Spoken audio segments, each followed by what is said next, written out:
Nagkasundo ang Pilipinas at Amerika na isagawa na lang ang pagpupulong sa ibang pagkakataon.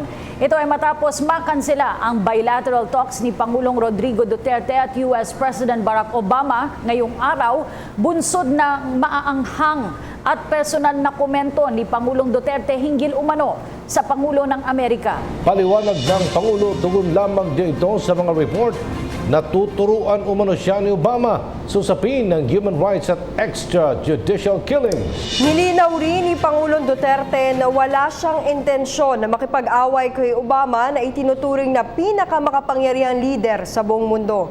Ang ulat mula kay Rocky Ignacio.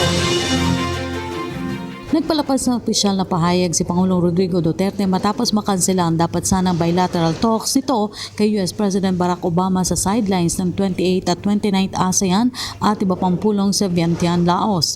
Pinatibayan ng Pangulo na patuloy na pahalaga ng Pilipinas ang alyansa nito sa Estados Unidos. Dagdag pa nito na kapwa nagkasundo ang dalawang bansa na maisagawa na lamang ang pulong sa ibang petsa o pagkakataon.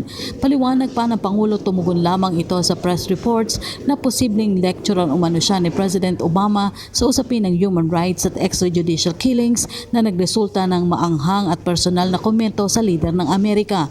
Ikinalungkot nito ang naturang komento na lumikha ng kontrobersya. Binigyan din pa ng Pangulo na ang pangunahing intensyon ng kanyang pamunuan na patibayin ang independent foreign policy ng Pilipinas sa harap na rin ng pagpapalakas ng relasyon sa iba pang mga bansa, partikular na ang Amerika na matagal ng kaibigan ng Pilipinas. Nagpahayag na rin ng pag-asa si Pangulong Duterte na maayos na rin ang hindi pagkakaunawaan sa pagitan ng Amerika sa lalong madaling panahon.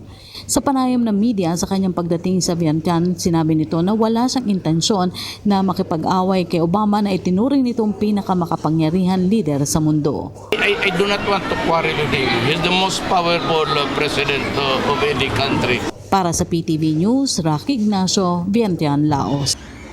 Ako po si Cathy San Gabriel.